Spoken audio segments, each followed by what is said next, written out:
Hello and welcome back to Cinematic Universe, everyone. My name is Ernesto Martinez. The word of the day is Uncanny Valley. That's 2 words. Well, I'm using it as one because I've been hearing it so much over the past 48 hours since watching Rogue One. It's pretty much now a part of my own vocabulary. I've not heard that at all since Rogue One came out. Well, maybe I've been stuck in the gutter listening to it lately. Joining me, as always, is the Hawkman Hawk, Damon Hawk. How are you, man? I'm good. All right. And we also got Benjamin. How are you, man? I'm good. I'm cold, but that's beside the point. I feel like I'm on Hoth right now. It's not good. How cold is it there, Ben? Let me look. You better watch out if you're on Hoth. There could be random Wampa attacks anytime. 9 degrees as of right now. 9? Yeah. Wow. Fuck. Yeah. I better like close my curtain, actually. Yeah, there's lights in the room. I don't want to attract Wampas, so that'd be a bad time. And also joining us is Catherine Cook. How are you, Kat? Great, I got off work early today. Always good. Always good. Alrighty, everybody. Star Wars Rogue One, because I refuse to call it a Star Wars story. It's a Star Wars story there. There's no crawl. No, there is no crawl. What the hell is happening? Nothing makes sense. It's not part of the main series. They don't even have the subtitle of Star Wars story in the actual movie, so it's even better. Yeah. For those of you who don't know, for those of you who don't know and who are listening, we're going to be getting into some spoilers pretty soon, but a little setup here. Star Wars Rogue One is pretty much a standalone movie that, between Episode 3 and A New Hope, at least more in line with A New Hope, it takes place, without even counting the flashbacks, about a week before the events of A New Hope. You want to do a little day count there, and just to see how long it takes for everything to, the shit to hit the fan and stuff like that. And Star Wars Rogue One is pretty much like the birth of the rebellion that we all grew up watching, whether it was on the big screen or on VHS or on DVD, until we've reached this point in our lives, where a band of, misfits that, didn't like the Empire, but they didn't want to work with anybody else. They just worked for themselves, or they just fought by themselves, joined together to essentially steal the plans to the Death Star, which in turn was taken to the Rebels, which in turn brought Luke to fire into the exhaust port, etc., etc. And Rogue One really, it doesn't come with an opening crawl. It only is called Rogue One when it pretty much starts. And it is one of the, I guess, the first to actually be very, I wouldn't say adult, but very mature in its execution. Whereas in the name itself, Star Wars, it puts a hell of an emphasis on wars. So it's edgier. It's edgier. And not just in name only. It's not like, hey, look what we're doing. Look what we're doing. Look what this guy does. That's edgy. They don't point any fingers to it. They just let things happen naturally. Yeah. Filled with characters like Jyn Erso, played by Felicity Jones, Cassian Andor, played by Diego Luna, K2SO, voiced by Alan Tudyk and motion capture. We have Chirrut Îmwe, played by Donnie Yen. We have Baze Malbus, played by Wen Jiang. We have director Orson Krennic, played by Ben Mendelsohn. Saw Gerrera, played by Forrest Whitaker.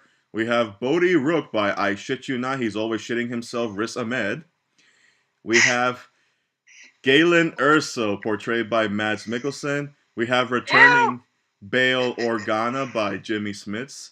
We have General Draven, played by Alistair Petrie.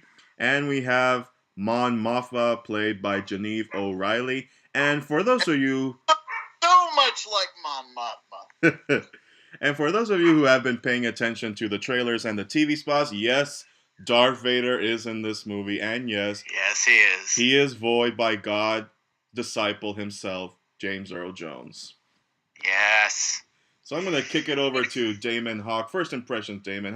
What did you think of Rogue One? I liked everything about this movie. I had a gripe, and I'll get to that in a minute. I've been trying to figure out a way to really express what I feel about this. This movie is everything that I never knew that I wanted to see.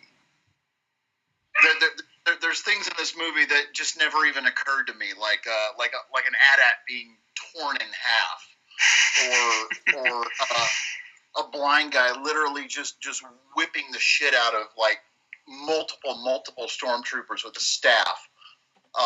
Forrest Whitaker with mechanical legs. You know, I mean, there's so much. Mads Mikkelsen playing a good guy, for Christ's sake. It was amazing. But the thing that bugged me, the one thing that bugged me, did anybody notice how tall Tarkin was? Yeah. Okay, specifically in reference to Ben Mendelsohn's character, Krennic. He's about probably 4 to 5 inches taller. When you see Krennic with Darth Vader is about 4 to 5 inches taller. In Star Wars, Darth Vader was probably 6 to 7 inches taller than Moff Tarkin. And through the whole movie, I'm just sitting there thinking, okay, is Darth Vader just way too fucking short? Or is Tarkin just way too tall? I think Tarkin. Yeah, Tarkin's too tall. He was. So anyway, other than that, I loved it. I loved all the characters. I loved that we kind of get thrown in and you know, here's this character, and despite the fact that you don't get a whole lot of time with any of them, with the exception of Jen, they're all very well fleshed out. They feel like actual characters. The action is great. Once again, Michael Giacchino has turned in a score that I dearly love. I really respect the fact that he didn't go overtly canonical Star Wars music, except for a couple of places. Cinematography was beautiful. The motion capture CGI that they did for characters portrayed by actors that are no longer with us was really well done, if a bit jarring. But I was overall incredibly pleased with this film. Benji. I'm not gonna acknowledge that. Rogue One to me was the first step in a well-versed EU fans' vindication. The biggest part, my most favorite part about this movie was that it showed that we don't have to have a movie with Jedi. We did have a lightsaber towards the end, and I will save that as best as I possibly can and freak out about it later.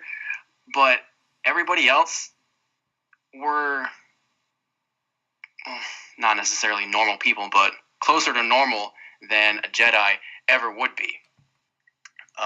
Like Damon said, or maybe it was Ernesto, even though we spent the most time with Felicity's Jyn Erso, everybody was believable. Everybody got to have their own moments throughout the movie. They were established. We got to care about them, which was Rogue One's biggest task, was introducing this ensemble of characters that were more than likely going to die by the end of it, and getting us to care about them. And it did exactly that. I loved seeing... Well, I loved all of them. I mean, like, especially Mads Mikkelsen in a hero role. He, like, coming from his fantastic work in Casino Royale, in Hannibal, and I feel like I'm forgetting something, which is entirely possible. But he was... The Hunt? Yeah, all of that. He was great, albeit abbreviated. I would have liked to have seen him a little bit more, but he was good in what we got to see. I loved Donnie Yen, and I'm definitely going to be seeing or looking into more of his work as soon as I can. I loved watching his scenes, the martial arts with the staff. I always loved the martial arts in the earlier the movies, the prequels, despite whether like people liked them or hated them. It was a fun time. My one nitpick with it, actually two, now that I think about that again, is that it felt like towards the end of the second third and the beginning of the third or final third, it felt like it slowed down, like noticeably for me. And then once things, I think on Scarif, the tropical planet where they go to get the plans, then things picked up and resumed. Everything was fine from then on. My only other problem, as much as I loved seeing it, is the potentially slippery slope that was digitally recreating Peter Cushing for Tarkin. I loved seeing him. He was one of my favorite parts in the original Star Wars, A New Hope. But if they can do that, and along with a younger Carrie Fisher, it potentially poses the problem of bringing back or digitally remaking stars from the past or eliminating the need for new actors, which I don't think it'll happen. I hope it doesn't happen, but it might. And it was great to see Vader for what he was there for. It was nice to see that he didn't completely overtake the movie, which is how some of the promotional material felt. It's like, oh, hey, here's Rogue One. It's all about Vader and some other people. They don't matter. Vader, look at Vader. I'll save the Vader ending, the whole ending, we'll save that for later. First impressions, I loved it, and I can't wait to see it again. And I can't wait to see what they do similar to this, like non-Jedi specific stories. I hope they do a whole lot more. Or maybe just non-Skywalker. That too, non-Skywalker. Jedi, Skywalker, tomato, all of that. My biggest desire coming from like 2007, 2008 is that somebody out there, Kathleen Kennedy, Gareth Edwards, makes a Star Wars Republic Commando movie. That is by far my favorite game. I've spent so many hours on that in the past. I've got all the books. I want that on the screen. I can die happy like 1,000 times over if that happens. That's what I hope this will lead to eventually one day. But that's enough for me for now. Kat. To that point, Ben, I remember when Gareth Edwards first unveiled this movie at Celebration Anaheim last year, and that was very much the feeling he gave with the footage he chose to release. It was like a bunch of commandos running around through the rain, disembarking on Edu, I guess is the planet, and it was you heard a bunch of radio chatter of troops talking to each other, and it sounded real combat-like. And of course, while it's in the movie, they know the impression that they're giving to fans when they release something like that. And that's what we were excited about. Or at least I was really excited about. The idea that this was going to be like a commando movie, the real run-and-gun type soldiers of the Rebel Alliance going to steal the Death Star plans. And that was going to be like a Republic Commandos, Rebel Alliance style. And it instead was essentially like the third iteration of A New Hope, in the sense that you're going to take some seemingly insignificant person on the side of the road who has a familial linkage to the bigger things that are going on in the galaxy, being Jyn Erso and her father, who gets whisked off on this grand adventure, and it's a band of misfits coming together. It's like the same type of formula that they've done twice before already, and a lot of cliches were there in terms of the way they bounce off each other. The dialogue was there. I love the characters, but they felt like they were much more tailor-made to like a TV series, or at least a trilogy unto themselves, because you don't need to have much character depth with them. They do bounce off each other really well, but they don't really get to do much in this movie either, because it's like, it's kind of like a run and gun type, okay, we got to get to this, we got to get to that, because it takes place over the course of just like a few days. And needlessly kill off all these characters. It's like, dude, just because they're not going to be in the next movie doesn't mean you can't keep them around for other, Rebel, spin-off movies, because they're really cool. And I didn't really feel anything when a lot of these characters were dying off, because we didn't really get to know them very long, even though they're likable, but it was like, it was kind of like when Qui-Gon Jinn bit the dust. It's like, you knew it was going to happen. It was like, okay, whatever. A lot of the dialogue was, it was up there. It felt almost like somebody got out a piece of, a big piece of construction paper or whatever and said, okay, here's this action scene, here's this action scene, here's this one, now let's write a story around it. And that's kind of like what it felt to me. I mean, I enjoyed the action. I enjoyed a lot of the cameos and the callbacks to the original movies. I thought it was funny that back in the when one of the teaser trailers was released and it had Forrest Whitaker in it, I made a joke about how, wow, that guy just reminds me of Lawrence Fishburne's character from Predators, the Rodriguez movie, the totally insane guy. So long. That's fair. I mean, yeah, he spent most of his time hopped up on something. Yeah, and it seemed like Forrest Whitaker had done the same thing. He's completely out there. It's like, what the fuck? The Imperial defector shows up and he's like, oh, this so stupid slug thing will know if you're lying to me or not. I'm thinking, what the hell is going on? It's like, maybe you lost your mind too. And it's like, okay, you move. I really love the robot. He was one of my favorites in The Hero because he had a lot of humor. Granted, I get that out of Alan Tudyk type characters. The timing was there. I love all the new locations they had. I'm not a big fan of the digital double thing for Tarkin because he was on mostly real sets and surrounded by real people, it made it that much easier to tell it was a CG creation. The subtle nuances and subtleties of Peter Cushing weren't there. And I've heard much better voice impersonations, and it just kind of took me out of it because I'm looking at it, it's like, it's very close to being real, but I could tell that it's not real, so it's kind of jarring because it's like you're surrounded by all these real people and they're trying to create a real person, but it's not really there. They did a much better job transposing, Gold Leader to Red Leader from, in the final fight because, they just basically took the same footage of them sitting in their X-Wing and Y-Wing and just, dubbed it. The battle scenes were awesome, especially, the entire climax was really where the movie finally kicked into gear for me. It's like, okay, everything up to this point has seemed kind of, walking, wading through the weeds, so to speak, kind of get all the plot development crap out of the way. But the final big assault is really what was advertised, because that's like the opening crawl. What did it say in the original movie? Oh, they've just won their first strike against the Empire, stolen the plans. It's like, okay, this is what the movie's been leading up to, and that really delivered. To Damon's point about when do you ever think you're going to see an AT-AT just being blown in half and the legs just completely buckling on itself? It had so much more energy and action to me than the Battle of Hoth, which I've been comparing it to in terms of how entertaining it was. Because I honestly never really cared for the Battle of Hoth in the original. It's kind of fun to play it on virtually every iteration of Rogue Squadron Star Wars video games that there are. But I thought it was much more exciting in this one. I had him fighting around like commandos. Donnie Yen was one of my favorite characters among the heroes. I actually did feel a little bit of something when he bit the dust because I didn't want him to bite the dust. He was too cool. And again, a lot of humor to that point there as well. Darth Vader, cool to see him again. When have we ever seen Darth Vader take a lightsaber and whip the fuck out of everybody? We never do. He's intimidating, and he does his force choke thing, but we've never really got to see Darth Vader be evil Darth Vader when he's in that, iconic suit. We've seen Anakin in the prequels mow people down, but not Darth Vader, so that was really awesome, and easily my favorite scene in the movie.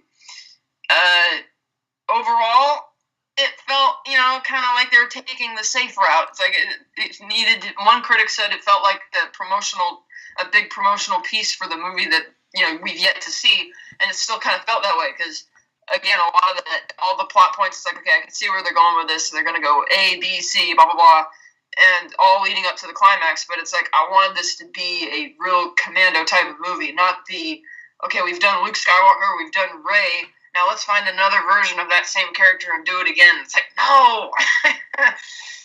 But I thought she was good in it. Diego Luna, he was great. But overall, I'm kind of half and half on it. I love the climax. It delivered.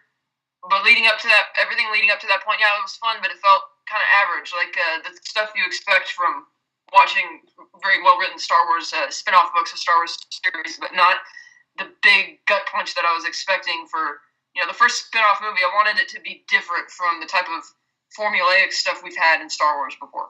I'll be there for you. The captain said I had to. We can all agree K2SO had the best one-liners. Yeah, Of course. every line he had was awesome, Yeah. and it helps that Tudyk is the one delivering those lines because the man's timing is impeccable, absolutely impeccable. Yeah. I liked it. Didn't love it, but I liked it. Not to say that it's not a great. I mean, it's a very well shot, well put together movie. But overall, I liked it. Have some issues with it, but I'll get to those soon. Uh, it is true what everybody keeps saying that as soon as you finish watching Rogue One, you immediately want to rush back home and pop in A New Hope just to watch the next adventure. Mm-hmm. Because it literally ends right at the start of A New Hope. I do agree with what Kat said that, it should have felt more like a commando on the ground, force troopers, fighting the actual, war with the Empire, instead of having a band of characters that seemed to be initially designed to stretch out more than one movie, but yet they're, taken out, which we all expected all of them to die, no doubt. Yeah.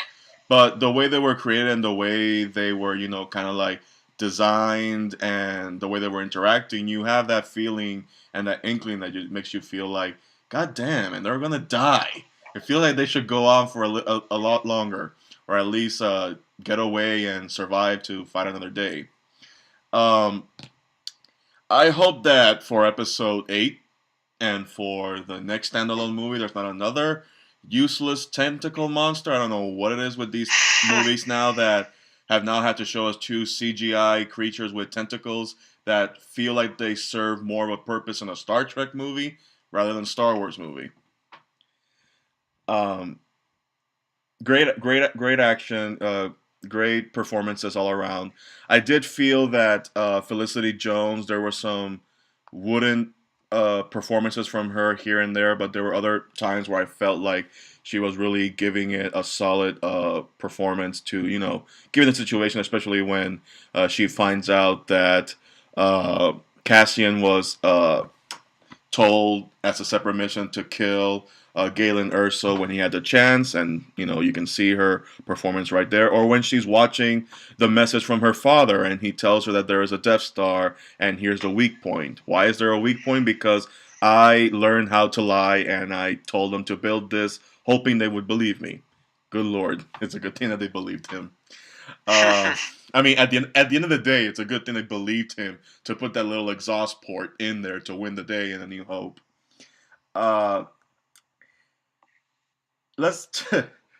Peter Cushing.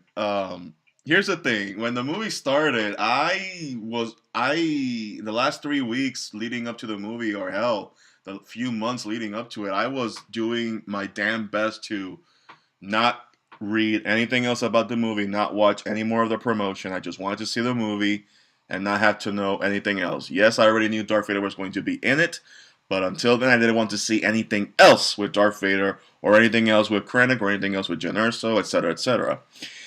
Then you get to that moment where the Krennic is walking to this figure, looking out the window, watching the last few pieces of the construction to the Death Star, and I already can tell it's Tarkin, but I never once imagined they were going to use computer-generated images to pretty much bring him back to life.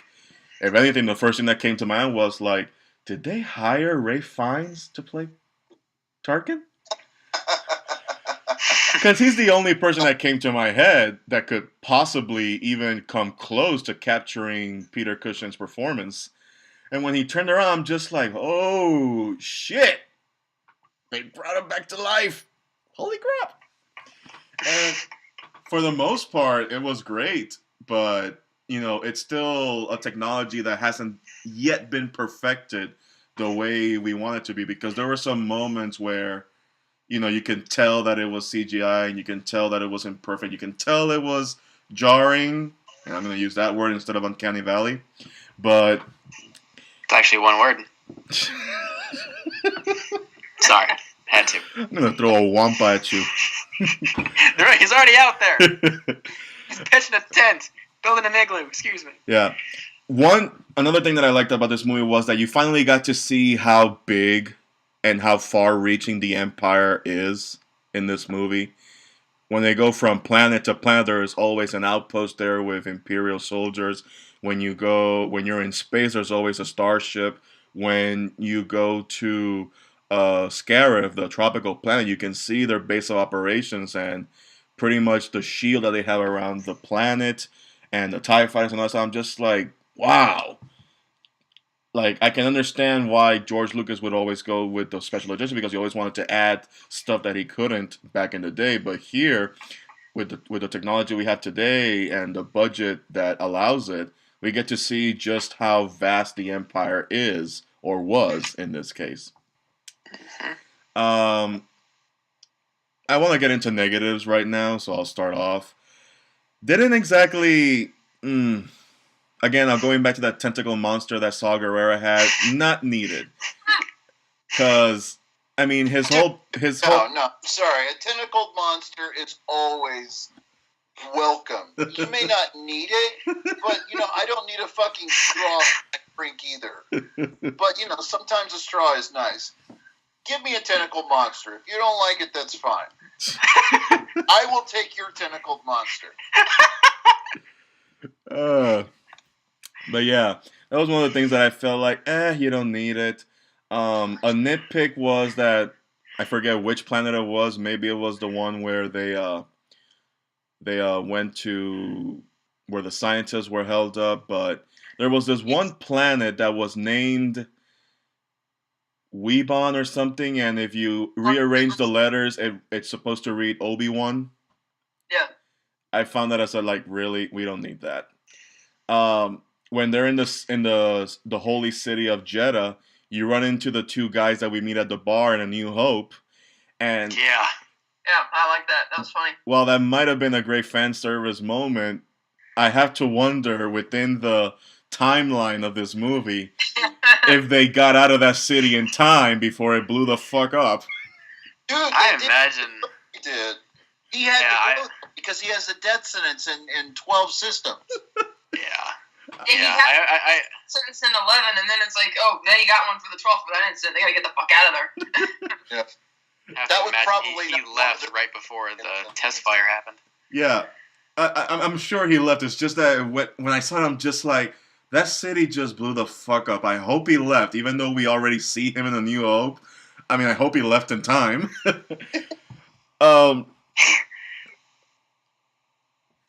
It seems like we were going to get a different movie when you look at the promotion, because there are scenes in the promos that aren't in this movie. Mm-hmm. There was a scene where Krennic was pretty much going off on building up the power of the Death Star to Darth Vader in one of the promos that we don't see in this movie. Yeah, we didn't see that. The scene where Jyn Erso is going to flip the switch and you get a TIE fighter ready to blow her away. There is clearly a scene of let's call them the Dirty Dozen, why not? The Dirty Dozen of the Star Wars, they were running around the beach with the plans, and you see this AT-AT shooting at them. And I'm like, man, wonder what the hell happened in those reshoots?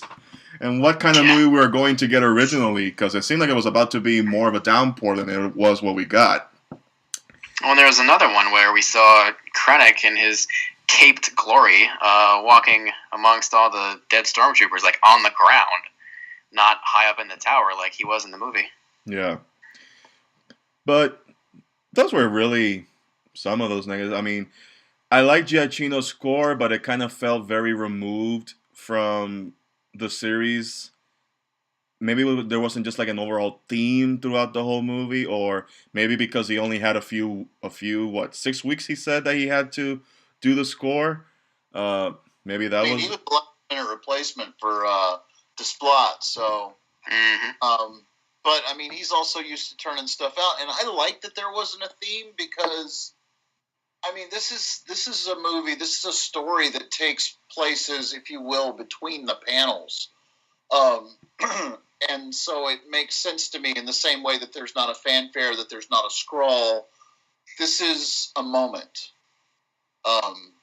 And rather than have a specific theme for it,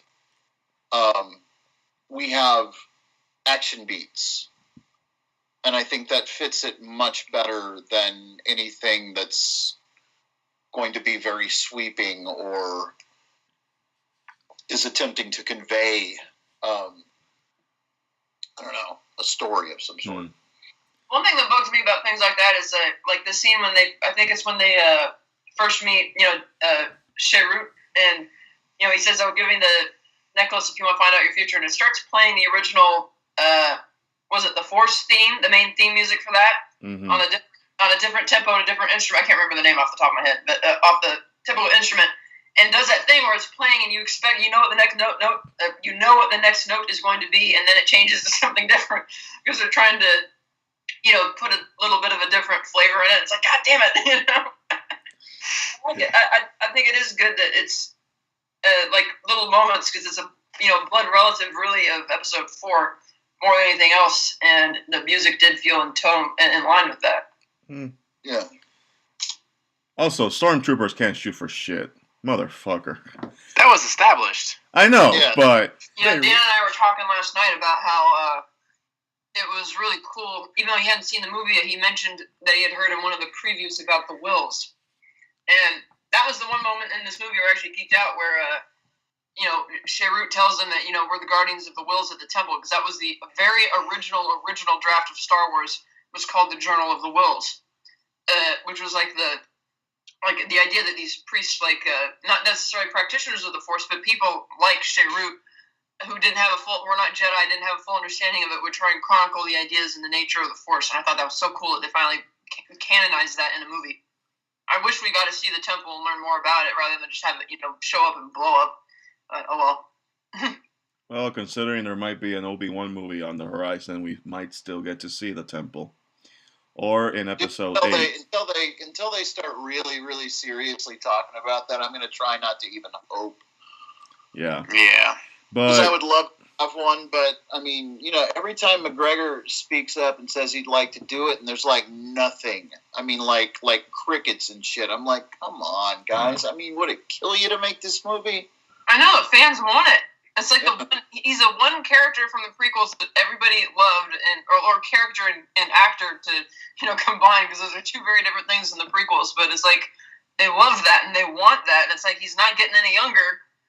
Well, I mean, perfect time right now, because I mean he's at a really good halfway point, and there's got to be some good story that you can tell from that. Oh, of course, absolutely. I got a question for everybody.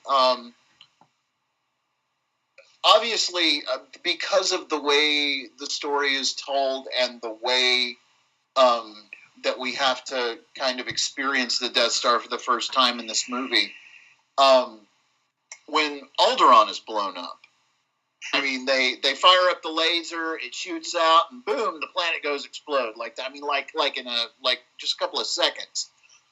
I thought it was interesting that it took so long for the planet to explode.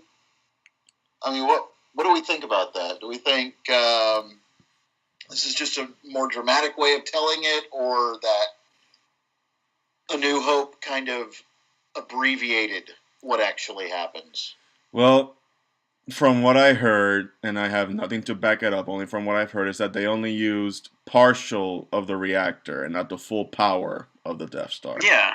That line is dropped a couple of times, or said, rather, by one or two different people. I think Digital Tarkin was one. They said, something along the lines of one chamber fire anger, something like that. And they only used part of it. Yeah, and especially when Krennic says that it's just a fragment of how much power the Death Star can wield. Okay. Yeah, even on Jeddah, maybe the laser didn't go all the way to the core. Maybe it just created kind of a land tidal wave from just the sheer amount of the explosive compounds of it. Because I wasn't sure if they blew up the entire thing. Yeah. Right. I don't think either planets blew up. They just they were just like stretching the Death Star's legs proverbially, and like I think both Jedha and Scarif they're probably still there, just in horrible shape. Yeah. Yeah. To finish what I was saying earlier, it's just that we understand that it's part of the Star Wars lore that stormtroopers can't shoot for shit, but when you're bringing the Death Troopers, these look like the elite of the I love those guys. stormtroopers, Oh, yeah. and you have Chirrut who's going, I am one with the Force is one with me, I am one with the Force is one with me, and they keep missing. I'm like, the fuck are you guys shooting at? Because the Force is with him, or necessarily. I know, but it's just like, what the fuck are you guys shooting at? That's why It's the Force helping him. I love that character so much. It's like, God, how come this hasn't been introduced in Star Wars before? He was so amazing, and I just hated that they killed him off. He was so cool. It's just that there were moments where I'm just like, you're pushing it, movie. You are pushing it real far. Yeah, that was another little nitpick I had, is that after he gets it, his friend who's kind of been laughing at the notion that the Force ain't with you, you're just a fool, and the Force didn't protect you, I protected you. And how he guilt trips him when they're on the Edu, and he says, you're gonna get shot, you're gonna die. He's like, no, you won't, you'll protect me. And, guilt tripping him and helping him this entire time, and finally when he dies, his buddy finally accepts it, that maybe there is a Force or something like that, and he starts saying it, I'm one with the Force is with me, and he finally starts, carrying on that mantra, and the Force doesn't come to help him. He just gets it immediately. Yeah. I didn't see those two, or that as guilt tripping. It was just their way of talking with each other, because you could tell that Chirrut, he wasn't taking any of what the other guy said personally. He just laughed it off. He knew he was kidding. Yeah. That's the acceptable banter between the two of them. Exactly. Well, I mean, there are so many things that we can touch upon it, but we would probably be here forever. And it's something that we can discuss one day when we go to Damon's house and enjoy in front of a fireplace. A fire pit. My fireplaces are shit. Yes, fire pits are so much funner. Yeah. While K2SO and the visuals for the motion capture there were fantastic, and Alan Tudyk, yes, he indeed had perfect comedic timing, as he always does. While he had one of the best one-liners in this movie, arguably, if not the best line of this movie, or the year by far, is when we finally see Darth Vader come out of the Bacta tank, get all dressed in black and roby and asthmatic and what have you, walks out of that nice tower that he has on this volcanic planet. You have that beautiful, gorgeous silhouette of his shadow, and he goes, and he has this conversation with Krennic about, the state of the politics and Kush and stuff like that, and Tarkin and what have you. And you have Krennic just really pushing his luck, telling him, am I still in charge, Lord Vader? And you finally hear that, that vibration that Vader is known for from A New Hope. And you remember that scene where he says, I find your lack of faith disturbing. Oh, no. In this movie, he says, no. Do not choke on your aspirations, director. And I am just like, whoo! Whoo! Speak to me, baby. Speak to me, James Earl Jones. Seduce me with your evilness. And cue tentacle monster. I don't know how I feel about that line. Perfect. I thought the best line in the movie is when K2 says the line that's in every movie, and they stop. It's like, I have a bad feeling about it. They're like, no. No. Yeah, I like that. I like any of the other K2 lines. I'm very mediocre on the Vader pun. It's okay, but it feels like it's towing the line of being uncharacteristic to me for Vader. I don't know. I might have to see the movie again. See that part. I don't know. Everything else was great. You're gonna see this movie again, man. I mean, I just don't know. You might not ever see it again. The Wampas might kill you any minute now. But I thought K2's death was the only one which actually meant anything. It's like he was actually dying doing something. He wasn't just kind of, standing around, and then it just happens. Because I mean, even when Jyn Erso gets it, what's his name? Cassian turns to her and says, "Oh, you did it, Jyn, you did it." And I'm like, I'm not buying the fact that he would be saying that right as they're about to be annihilated. But and she kind of becomes almost a footnote to her own death. It's like she's there, she doesn't really say anything. She kind of looks, they hug, and then oh my God, they whip the audience up into excitement because they have the Rebel blockade runner and Darth Vader and Leia and all that crap. And it's like, wow, the main character kind of became a footnote to her own movie. Yeah, that's fair. Darth Vader kicking ass, my favorite scene. I loved it. I can't. It takes up forever. Oh yeah, because for a long time, I was saying I fully expect Darth Vader to destroy all these characters. That was the one thing that I was looking for because I'm just like, they all die, and what better way for them to die than for it to be from Darth Vader? Because at least when it comes to the movies, no matter which Star Wars movie you're watching, there's always a lightsaber battle of any measure, and as each character started to get killed off, I'm thinking, well, shit. They're all dying, and I'm not getting my Vader moment. And just wait. Oh, shit!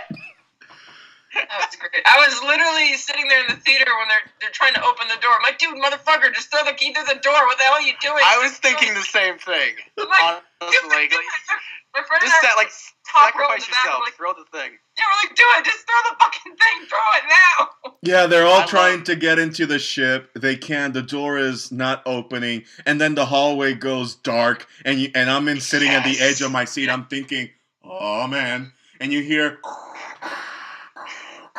And I'm just like, oh man. And then when the lightsaber turns on and you hear the choir in the background, I'm just like, yes! Kill them all! Kill them all! That was great. I loved it when he reverse body slammed the guy on the ceiling. I thought he was going to throw him at the other dude. And he's kind of just standing there casually deflecting the laser bolts, but he's not deflecting it at them because he's like, nah, that wouldn't be a fun way to kill him. In fact, I'm going to disarm him first and then I'm going to kill him. Yeah, that whole scene, the hallway, the dead silence, the lightsaber, I absolutely lost it in the theater, and I'm proud to say it. That was the best thing. We got to finally see Darth Vader do something that people have wanted to see for the longest time. That we've never gotten to see in any Star Wars movie in that iconic suit, just to ass in that way. Yeah, because the closest he's ever done is when he's force throwing all the objects at Luke, but at the same time when he's deflecting Han Solo's blaster in that one scene. But in this movie, it's pretty much all of that combined and elevated to the 10th power. Yeah. I mean, he literally holds that guy in midair and slices him in half. Yeah. And the one guy who tries to shoot at him, he holds the blast and reflects it back to him. It makes you wonder, though, will that scene, as awesome as it was, make the lack of combat in the original movies that much more noticeable? I don't think so. I think the stakes are much more immediate here because these are the plans for this thing that they've just spent all this time building. It's going to completely make them untouchable, and motherfuckers just ran off with it. And he's like, oh, hell no, bitches. I'm coming after you. You think about all these other times. I mean, he's just like, oh, it's my son. I'm just gonna throw some shit at him for a minute here. And there's never, he doesn't need to be like super badass in any of those other things. But this, there was real stakes, and he had to go after them. And he was like, oh fuck, yeah, all you motherfuckers are dead. And it kind of makes sense. It makes sense why when we start with episode 4 and he's going through the ship and he's getting mad at the lieutenant, he's just like, I want those plans back. I want her alive. When he's so pissed off, I'm like, yep, it makes sense why he's so pissed off because they got away from him in the first place. Yeah, and okay, go ahead. What it does is that after you saw that and what he did in that hallway, just mowing all those guys down, now forever, when you go back and watch episode 4, right when he walked, he lets the stormtroopers go through the door in episode 4, and he comes through the door and he kind of looks at the bodies, and I'm thinking, yeah, I know what he's doing now, having seen Rogue One. He's thinking, I do a lot better than you guys. You guys need to kick up the stakes, guys. You know? Like, and you didn't. The good thing I don't carry a blaster because I probably suck. Yeah, and now whenever you go back to watch A New Hope, you know exactly why all those rebels are running as fast as they are. Yeah. Yeah. Which is, again, it goes with what everybody's saying. As soon as you finish Rogue One, immediately start A New Hope because you're going to learn to appreciate a few scenes more after that. I'm going to bring up this one last thing before we wrap it up. Never once did I expect a Death Star to light speed. Yeah, that was Yeah. And it makes sense why the Death Star makes it to a specific location at any given time because it light speeds. And I'm just like, who knew something that big could warp? And two little things also. When they leave Jeddah, I think they're leaving Jeddah and they go into hyperspace, and what's his name? Cassian is on the headset and he's receiving a transmission from somewhere. I wasn't aware that you could receive transmissions while you're in hyperspace. It's like a geeky nitpick. I thought, I didn't know you could do that. Receive it. It's like, can you alter the course? It's like, I know we're going at warp speed, but can we just change course now and go somewhere else? It's like, okay. I thought that was kind of funny.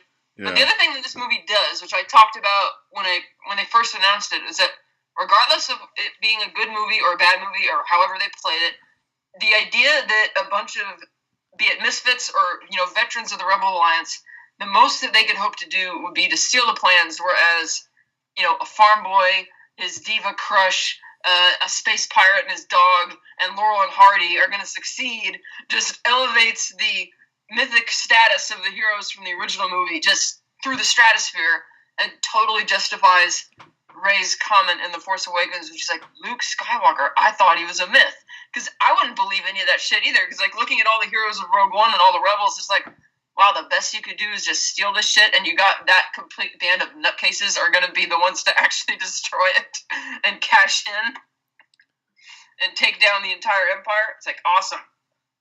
Love that. Final thoughts, Damon. Well, this isn't so much a final thought as just another one of those things that it just jumped back into my brain. One of the scenes, something that I never thought to think about if I would see. The sequence where the rebel ship smashes into the Star Destroyer, causing it to smash into the other Star Destroyer and take out the planetary shield. I mean, was anybody else just shitting in their pants at this point? Yeah, they did a hammerhead Corvette. That was awesome. I thought it was incredible. Absolutely incredible. And I mean, it makes so much sense too. I mean, from a visual standpoint, you've got these things that look like fucking arrowheads. Why wouldn't you want to point that at something and just poke right through it? It was cool as hell. Or shear off the entire top of something. Yeah. Yes. What would you score it?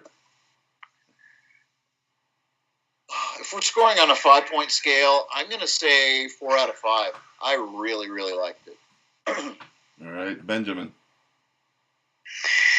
Final thoughts. I'm glad we were finally able to see this movie. I remember around this time last year, the first promotional picture of the group, Rogue One group, being released and the speculation running wild, and myself included. I couldn't have imagined then what we got now. Nitpicks aside, I can't wait to see it again. And you're not going to stop me, Wampa. I've got lightsabers right over there. I'm going through you if I have to. You stay out here. It's a very fun movie. Like I said at the top, excuse me, it gives me just a bit more hope that we're going to see more movies in this vein. Granted, it might take a long time with the way things work nowadays. Score was great. The visuals were great. I kind of wish Vader's costume or his outfit, the suit, would have been a little better. His mask from the neck up looked like a somewhat expensive Halloween mask, but that's beside the point. He didn't have a chain on his cloak. Did you notice that the cloak? Yeah, I saw that, but like when maybe even the entire chest plate looked like it was something from Halloween. The way it was kind of flat. It was really cheap. Like when he was walking around Krennic, like he turns his head to look, and I swear that the neck piece moved. Like I don't think that happened in A New Hope, but that's beside all the point. I'm supposed to be wrapping up here. It's to rate it. If I had to rate it, I gave it the same as Damon, 4 out of 5. It's fun. Could have been better, but could have been a lot worse. This could have been really, really bad, but they pulled it off. Cat. I still vastly would have preferred a more, Republic Commando style Rebel movie as was initially teased, because it felt like the movie was written kind of like a junior screenwriter with all the same cliches and all the things you expect to happen in that type of story happening. And for me, the entire movie just being the climax on Scarif, that's really where the movie takes off and really becomes the movie for me. I give it a 3.7 out of 5. I've seen it twice already, too. Nice. Given that the movie really starts for me in the third act, and it really starts for me in the last 5 minutes, great visuals, amazing cinematography in certain parts of the movie. I'd like to know what kind of camera they were using, because there were some shots that just took my breath away from a film student's perspective. Solid performances all around, even with some nitpicky performances that I had. I like that they're still pushing the envelope with technology when it comes to computer-generated images. Tentacle monsters aside, I gotta let that one go. Leave the goddamn tentacle monster alone. Send him to Damon's house. He's a big fan. It was shot on Arri Alexa 65 and Ultra Panavision 70. I'll remember that. I give the movie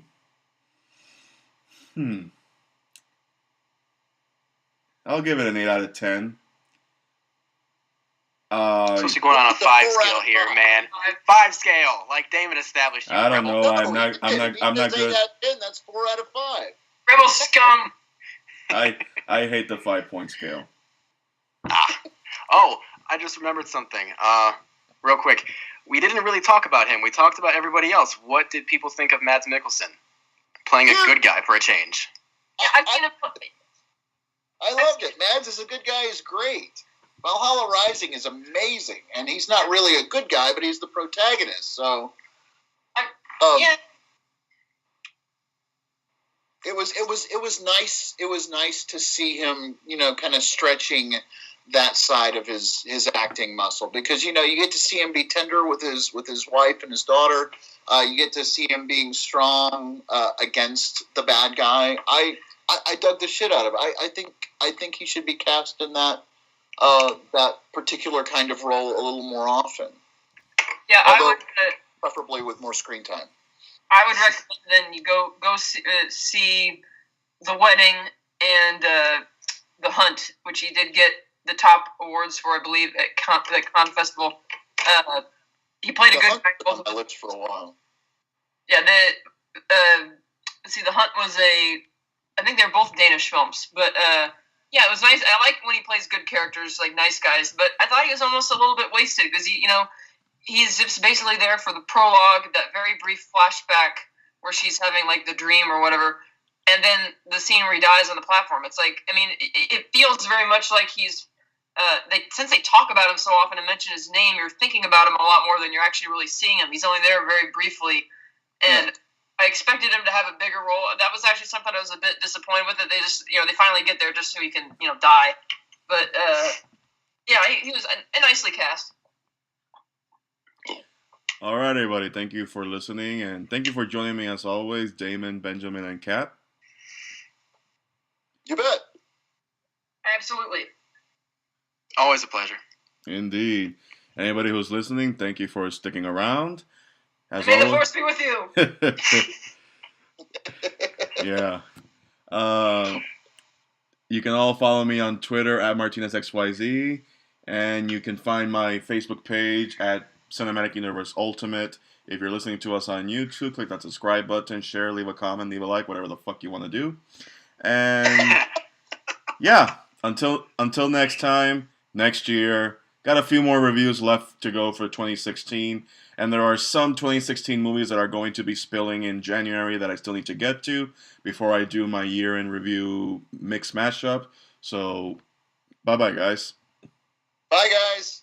Later.